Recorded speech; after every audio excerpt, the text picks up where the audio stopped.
Is there anyone who would like to challenge me? Well, what an incredibly stupid question. You give me the awful impression, I hate to have to say it, of someone who hasn't read any of the arguments against your position ever.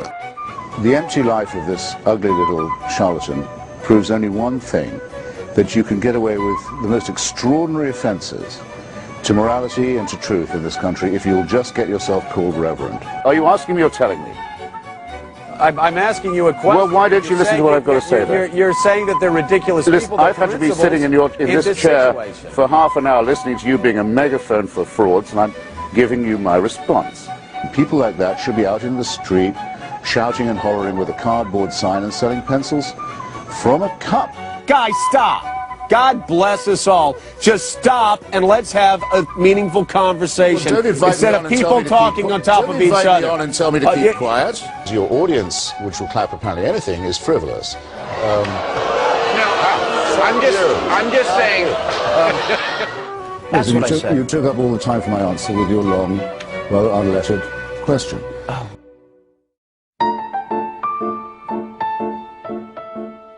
I think it was David Hume who put it slightly vulgarly. This was again about the virgin birth, I think. Which is more likely, that the whole natural order is suspended, or that a Jewish minx should tell a lie? There has to be an answer to this kind of question.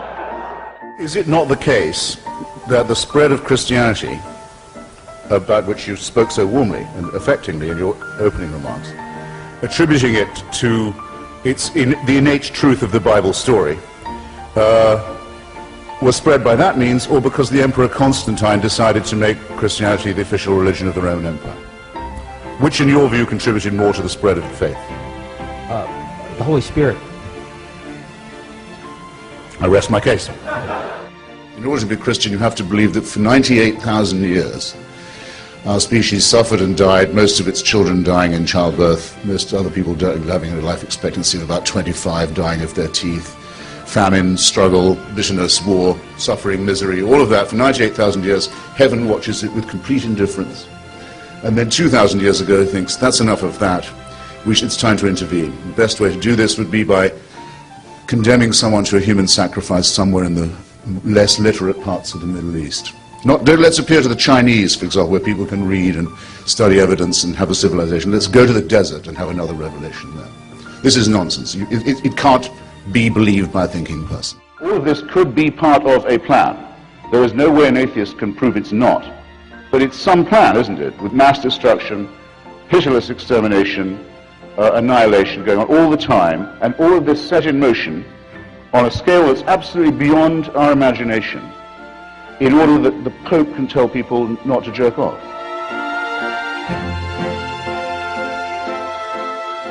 It is a horrible idea that there is somebody who owns us, who makes us, who supervises us, waking and sleeping, who knows our thoughts, who can convict us of thought crime, just for what we think.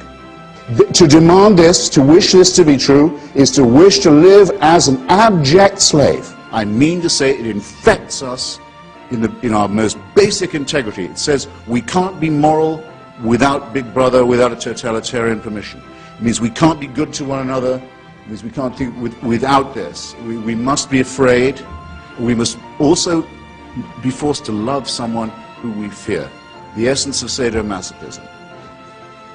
The essence of abjection, the essence of the master-slave relationship, and that knows that death is coming and can't wait to bring it on.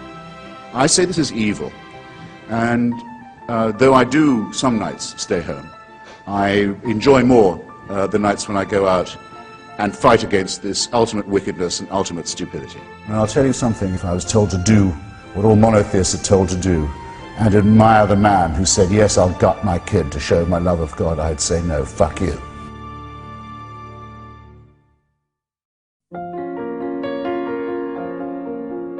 One of the things I live for is to return a stout and joyful non-serviam to this dictator, who I'm pleased to find doesn't really exist, but is instead a creation of those who want to install a theocracy in the real life where I can participate, and I'm not going to give them an inch. The second thing I live for is if not exactly passing on my genes, taking part in activities that might allow those genes to be passed on.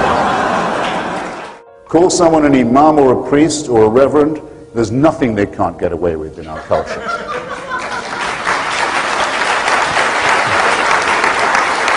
If I could change one thing, it would be that. The second would be when someone gets up and says, I'm a person of faith, that they don't get respect for it.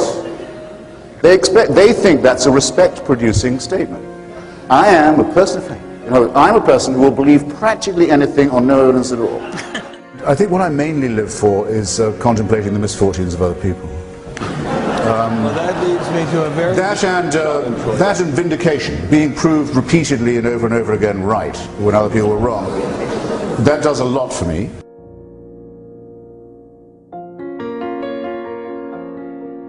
If you want to get good people to do wicked things, you need religion. I do not think that any person looking at a newborn baby would think, how wonderful, what a gift, but now just let's start sawing away at its genitalia with a sharp stone. Who would give them that idea if not the godly? And what kind of argument from design is this? Babies are not born beautiful, they're born ugly. They need to be sawn a bit because the handiwork of God is such garbage. Well, honestly. Tertullian, one of the church fathers, said that one of the great things about being in heaven was you'd be able to watch the writhings and the tortures of those who'd been sent to hell. We see why hell is unpleasant. Why is heaven such fun? It seems to be rather dutiful. Endless praise, endless worship, endless subjection, endless tedium. You think that the Lord himself, after the first 5 billion years, would have had enough of the songs of praise. No, it's got to go on forever. Oh, well, I think mockery of religion is one of the most essential things, because to demystify supposedly holy texts that are dictated by God and show that they are man-made, what you have to show their internal inconsistencies and absurdities. And one of the beginnings of human emancipation is the ability to laugh at authority. It's an indispensable thing.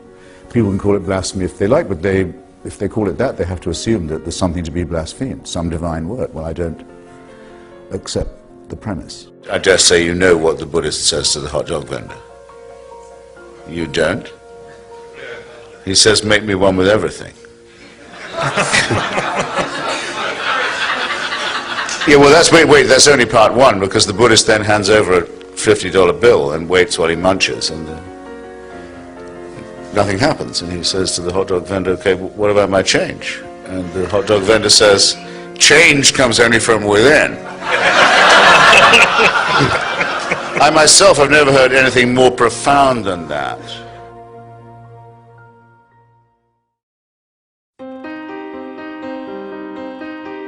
I know what's coming. I know no one beats these odds. And it's a matter of getting used to that and growing up and realizing that you're expelled from your mother's uterus as if shot from a cannon towards a barn door studded with old nail files and rusty hooks. It's a matter of how you use up the intervening time in an intelligent and ironic way. It will happen to all of us that at some point you get tapped on the shoulder and told, not just that the party's over, but slightly worse, the party's going on, but you have to leave. and it's going on without you. That's the reflection, I think, that most upsets people about their demise. All right then, because it might make us feel better, let's pretend the opposite. Instead, you'll get tapped on the shoulder and told, great news, this party's going on forever, and you can't leave.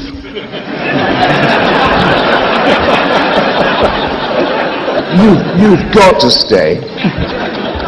The boss says so, and he also insists that you have a good time.